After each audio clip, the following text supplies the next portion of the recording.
거액 코인 논란을 일으킨 김남국 의원에 대한 국회 윤리특위 징계 절차가 시작됐습니다. 자, 김남국 의원 의혹을 기점으로 강성 지지층을 둘러싼 민주당 내용이 또 한 번 깊어지는 모양새인데요. 당내 논쟁 중에 방탄소년단과 그 팬클럽인 아미까지 소환이 됐습니다. 관련 발언 듣고 오시겠습니다. BTS 보고 아미 그만둬라라고 얘기가 가능해요? 자발적으로 움직여서 만든 거기 때문에 그 사람들 보고 아이고 뭐 이제 나는 이제 리장 안 하겠습니다. 그거는 나는 말이 안 되는 것 같고. BTS 팬덤은 정말 착한 일 많이 하더라고요. 남 공격하기보다는 좋은 얘기를 많이 하려고 그러고 선행을 베풀려고 그러고 아미처럼만 해주신다 그러면 왜 이장지를 사퇴하라고 그러겠어요?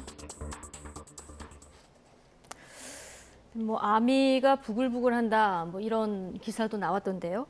개딸과 절연해야 한다 이런 비명계 주장에 대한 답변 과정에서 현근택 민주연구원 부원장이 개딸은 아미처럼 자연 발생한 팬클럽이기 때문에 절연 요구는 말이 안 된다. 여기서부터 좀 시작이 된 논쟁이에요.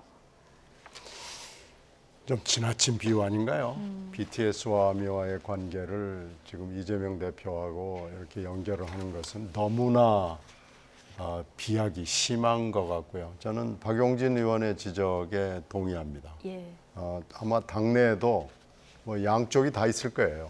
현근택 부원장의 얘기에 동의하는 사람이 있을 거고 아마 친명과 비명이 쫙 갈라져서 지금 저걸 가지고 굉장히 불쾌해하는 사람들이 좀 있을 거예요. 그래서 비유를 해도 좀 비슷한 비유를 해야 되는 거 아닌가 싶은데요. 네. 쓸데없는 논란을 일으킨 것 같아요. 이런 논란이 지금 민주당에 아무 도움이 되질 않습니다. 윤희석 대변인은 어떻게 보십니까? 예, 저도 뭐 신경민 의원님 말씀에 동의합니다. 그 BTS와 아미와의 관계를 이재명 대표와 개딸과의 관계를 비교하는 것은 너무 비약이 심하다.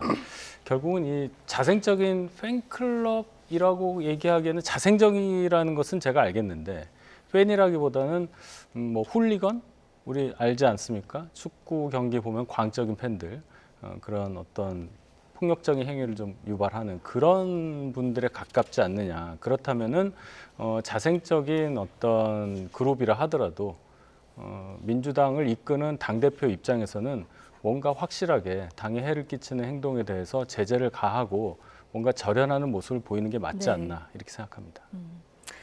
자, 민주당 쇄신의총 때 열 때 혁신기구 만들기로 했는데 지금 2주째 뭐 소식이 없습니다. 일단 혁신위원장에게 어느 정도 권한을 주느냐, 이 부분에 대해서 좀 의견 대립이 있는 것 같아요. 지금 4월 28일에 박광원 원내대표가 압도적인 다수로 1차 투표에서 당선이 됐고요. 예. 그 뒤에 이은 5월 14일 혁신의총에서 이게 결정이 된 거거든요. 네. 혁신의총에서는 지금 당에서 벌어지고 있는 여러 가지 부정부패 혐의에 대해서 뭔가 당이 새로운 모습을 보이지 않으면 안 된다. 그래서 혁신의총에서 혁신위원회를 조속한 시일 내에 발족을 시킨다라는 건데요. 열흘이 지난 5월 24일에 이재명 대표가 당내 라이브 유튜브 방송에 나와서 안 하겠다는 얘기를 사실상 선언했습니다. 그 5월 24일 유튜브 라이브에서 나와서 한 얘기는 하려고 그랬더니 할 필요가 없다. 그리고 그 당 외 인사를 굳이 모시고 와야 될 이유가 없다. 이렇게 함으로써 안 하겠다는 얘기를 굉장히 완곡하게 표현을 사실상 한 겁니다. 선언했다 이렇게 보시는 거군요. 네, 이미 혁신위원회 이제 들리는 얘기로는 여의도나 당내에서 들리는 얘기는 혁신위원장을 제한적인 권한을 주고 제안을 했는데 오겠다는 사람이 없는 거예요. 예. 그건 당 내외에 당 외에 물론 없고요. 당 외에 아무 권한이 없는 혁신위원장을 하려고 할 사람이 있을 것 같지가 않잖아요. 그러니까 당 외에 없고 당 내에도 지금 모실 만한 사람이 그렇게 많아 보이지는 않습니다. 예. 그렇게 해서 더군다나 지금 권한을 어느 정도 주느냐, 전권을 주는 것도 아니고 여기에 대해서 그렇죠. 2015년에 혁신위원회가 가장 최근의 혁신위원회인데요. 그 당시에 문재인 당대표가 김상곤 혁신위원장을 모시면서 다 주었습니다. 모든 권한을 다 주고요. 결국은 본인이 1월 초에 물러났어요. 4월 달에 2016년 4월 달에 총선을 앞두고 혁신위원장한테 당신이 당을 다 뜯어 고쳐달라고 얘기를 한 겁니다. 그때는 부정부패가 현안이 아니었고 권력투쟁이 현안이었습니다. 그럼에도 불구하고 문재인 당대표가 1월 달에 물러났습니다. 물러나면서 비대위를 끌어가지고 비대위를 김종인 위원장을 모시고 오면서 다 주었습니다. 공천권까지 다 주었습니다. 지금 이런 상황인데요. 지금 상황은 권력투쟁이라기보다는 부정부패를 민주당이 어떻게 대응하고 혁신을 해가느냐라는 것이 현안이거든요. 이 정도 되면은 이런 혁신위는 당을 뜯어 고쳐야 되는 혁신이거든요. 근데 제한적인 권한만을 주고 와서 혁신을 해달라고 그러면은 누가 혁신위원장을 선뜻 받을 수 있겠습니까? 그러니까 14일 날 결정을 하고 24일 날 당대표가 거의 안 하겠다는 얘기를 공개적으로 했을 때는 이 혁신위는 물 건너 간 거라고 봐야 됩니다. 그렇군요. 조금 전에 화면이 좀 먼저 나갔는데요. 민주당 내 모임이죠. 민주당 혁신행동에서 오늘 기자회견을 했는데요. 자, 이 모임을 보니까 뭐 복당한 민영배 의원이라던가 앞서 얘기가 나온 현근택 부원장 등 또 원외 인사들이 좀 참여한 이런 모임이더라고요. 근데 선출직 공직자 평가 그리고 당무감사 결과를 공개하라 이런 요구가 나왔는데 이 요구는 왜 있는 겁니까? 이게 선거 때마다 이제 이런 일들이 있어요. 그런데 이제 이게 아무래도 원내와 원외의 갈등이 있는 거죠. 원내와 원외의 갈등을 어떻게 대표가 조정을 해나가느냐 하는 것은 굉장히 중요한 문제 중에 하나입니다. 이게 지금 이게 좀 잘 안 되고 있다는 얘기인데요. 혁신이라는 말을 붙이면서 또 거기다 행동이라는 말을 붙이면서 지금 원외 인사들을 중심으로 해서 여러 가지 압박을 하고 있는 형국으로 봐야 됩니다. 지금 보신 그 민주당 혁신행동뿐만 아니라 친명계에서 대의원제 폐지를 좀 주장하고 있고요. 비명계에서는 이제 폐지하면 오히려 강성당원들 목소리가 더 커진다. 이래서 또 반발하고 있는 이런 상황인데, 자, 윤희석 대변인은 이 문제 어떻게 보고 계십니까? 일단 그 당원들이 뭐 전당대회를 비롯해서 당의 의사결정을 함에 있어서의 그 표의 가치, 어느 정도의 가치를 서로 갖고 있느냐가 중요한데 저희 당의 경우는 대의원이 있긴 하지만 다 똑같습니다. 뭐 당대표도 한 표고 일반 책임당원들도 똑같습니다. 그런데 민주당은 대의원제가 있고 그 대의원이 아마도 제가 알기로는 일반 권리당원이라고 하죠. 민주당은 권리당원 60명에 해당하는 표의 가치를 한 사람이 갖고 있다.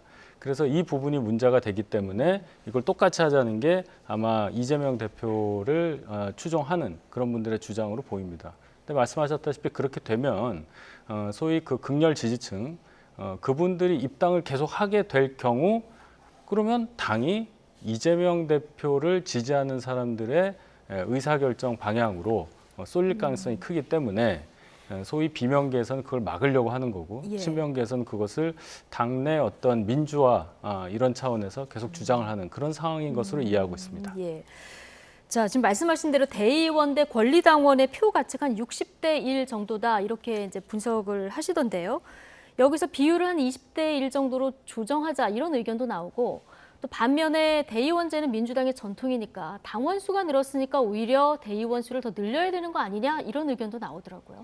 저 대의원제는 뭐 1인 1표제로 하는데 이 주장을 하는 사람들은 대의원제 때문에 특히 또 돈봉투 사건이 대의원제 때문에 생겼다고 주장을 하지만요. 대의원제에는 또 다른 측면이 있습니다. 대의원제를 도입하게 된 배경에는 민주당은 이 동쪽 지역에 강원도로부터 경상남북도, 부울경 지역까지 포함을 해서 동쪽 지역에서 거의 이 선출직을 내지 못했거든요.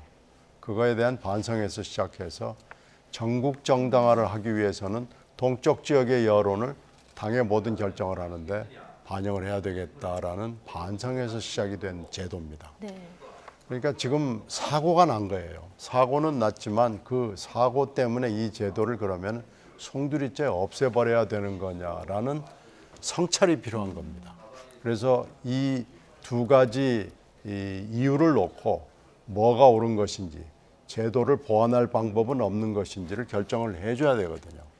근데 지금 상황에서 개딸이라고 그러는 극단적인 이 당원들의 행태는 굉장히 심하거든요.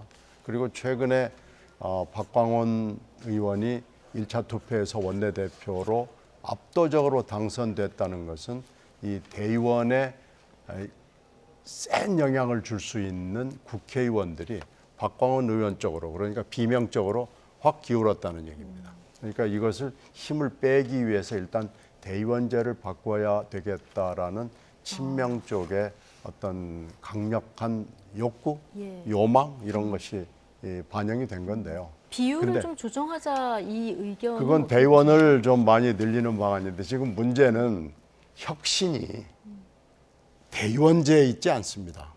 혁신은 지금 당의 부정부패가 굉장히 심각한 상황이기 때문에 이 부정부패를 어떻게 처리할 것이냐, 어떻게 바꿔야 될 것이냐라는 큰 방향성을 잡아야 되는데요.